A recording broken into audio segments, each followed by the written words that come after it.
Hello दोस्तों, राधे राधे। कैसे हैं आप सब? आई होप आप सब बहुत अच्छे होंगे, स्वस्थ होंगे, मस्त होंगे।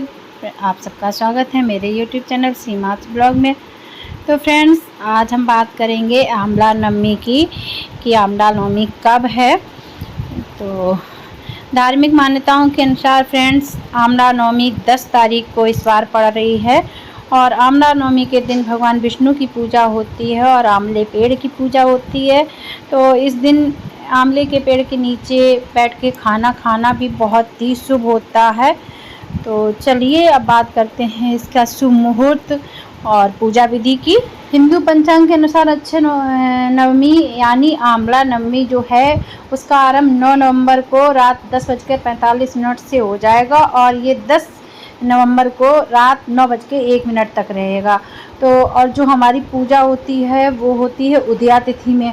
तो इस वजह से ये पूजा होगी 10 नवंबर को, क्योंकि 9 नवंबर को सुबह में ये नहीं मिल रही है, रात में लग रही है। तो इस वजह से इसकी पूजा हम करेंगे 10 नवंबर। जो भी आंवला नवमी का व्रत करता है उसको अपार पुण्य की प्राप्ति होती है, वो कभी क्षय नहीं होता है और उस पर माता लक्ष्मी अपनी कृपा बरसाए रखती हैं। और जो हम आंवले की पूजा करते हैं उससे हमें सुख, संपत्ति, आरोग्य की प्राप्ति होती है। तो इस दिन पूजा पाठ करना चाहिए और जिससे आपके पापों की मुक्ति हो जाए। और उसके पूजा पाठ करने के बाद भगवान का जब भजन कीर्तन कर लेंगे भगवान हरि का और पूजा पाठ कर लेंगे, आंवले के पेड़ के नीचे बैठकर खाना खा लेंगे सब परिवार, बहुत ही शुभ होता खाना। उसके बाद दान पुण्य करना चाहिए।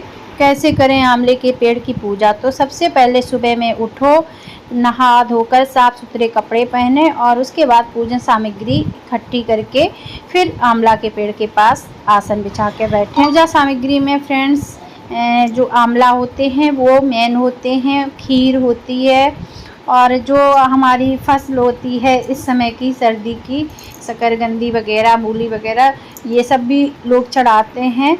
और प्रसाद हो गए और जो पूजा में हम लोग खील खिलौने रखते हैं उनका विशेष महत्व है, वो ज़रूर चढ़ाए जाते हैं इस पूजा में। और प्रसाद हो गया, फूल हो गया और सफ़ेद कपड़ा हो गया, सूत हो गया, ये सब लेके जाएंगे पैसे और खाने का खाना बना के ले जाएंगे, वहाँ पे भगवान का भोग लगाएंगे और बाद में वहीं बैठ के खाना खाएंगे भी। ये सब सामान लेके हम पूजा में जाएंगे और जो भी आपके पास आंवले का पेड़ पास हो, पार्क में या कहीं भी, वहाँ पे जाके हम पूजा करेंगे। तो पेड़ की जो आंवला पेड़ है उसकी पूजा के लिए उसमें पहले जल चढ़ाएंगे, उसके बाद हल्दी कुमकुम और पूजा से उसकी पूजा करेंगे। पेड़ की जड़ के पास सफाई कर जल और कच्चा दूध अर्पित करेंगे।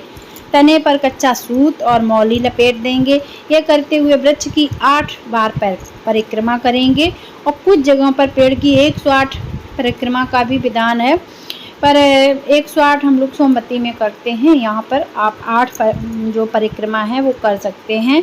और पूजा के बाद आंवला नवमी की कथा पढ़ेंगे और उसके बाद वहाँ पर बैठ के खुद भोजन करेंगे और कराएंगे लोगों को। आंवला नवमी की कथा इस प्रकार से है। बहुत समय पहले एक सेठ था, वह हर साल आंवला नवमी के दिन ब्राह्मणों को आंवले के पेड़ के नीचे बिठाकर भोजन कराता था।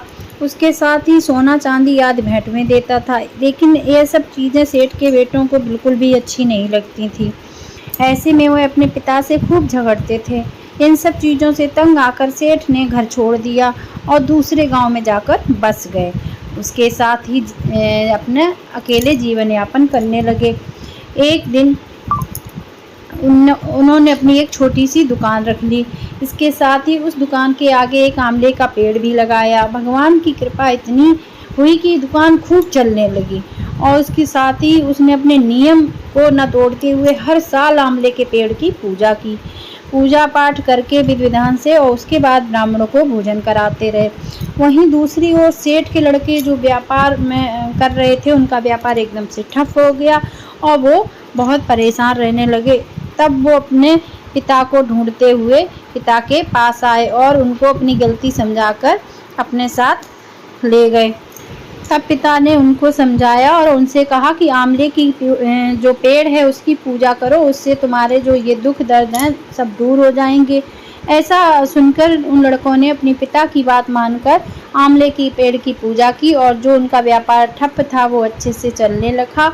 उनके घर में खुशहाली आ गई, सुख समृद्धि आ गई। तो इसी तरीके से जो भी आंवले के पेड़ की पूजा करता है या उसकी कथा को पढ़ता है या सुनता भी है और उसके प्रसाद का सेवन करता है तो उसके सारे दुख दूर होके उसके घर में माता लक्ष्मी वास करती हैं और सुख समृद्धि रहती है। ऐसी मान्यता है कि अच्छे नवमी के दिन ही भगवान कृष्ण ने जो कूष्मांडक दैत्य था उसको मारा था और भगवान श्री कृष्ण ने जो कंस वध किया था उसका भी बहुत बड़ा रोल है अच्छे नवमी के दिन। तो इस दिन जो भी पूजा करते हैं उनको बहुत 100 गुना फलों की प्राप्ति होती है। और इस दिन ऐसी भी मान्यता है कि जब आप पूजा करने जाएं तो जो आंवला का पेड़ है उसके नीचे अगर एक आप सिक्का दबा देंगे तो माता लक्ष्मी की कृपा आप पर हमेशा हमेशा बरसती रहेगी और आपके पास धन किसी प्रकार की भी कोई कमी नहीं होगी। अगर आपने आंवला नवमी के दिन ये उपाय कर लिए तो आप हो जाएंगे माला माल। तो क्या करना है, हरे कपड़े में आंवले के बीज, ऐसा कहते हैं कि आंवले के बीजों को अगर हरे कपड़े में बांधकर अपने पास रख लें तो जो आपके ऊपर आर्थिक संकट है वो दूर हो जाएगा और आपके व्यापार में बहुत बड़ा फ़ायदा होगा। तो कभी भी आपके पास पैसों की कमी नहीं होगी। तो आपको हरे कपड़े में आंवले के बीज को बांधकर अपनी तिजोरी में रख देना है जहाँ पर आप धन रखें। तो आंवला नवमी पर दान, आंवला नवमी के दिन दान करना भी बहुत ही शुभ होता है। इस दिन ब्राह्मणों को भोजन कराएं और उनको धन संपदा वगैरह दें। इससे भी आपके जो व्यवसाय वगैरह है उसमें बढ़ोतरी होगी और आप पर माता लक्ष्मी की कृपा बरसती रहेगी। आप सबको आंवला नवमी की बहुत बहुत शुभकामनाएं। जय माता दी। Tell me that you love me, tell me it was worth it, all the pain you caused me. I know that we weren't perfect, I feel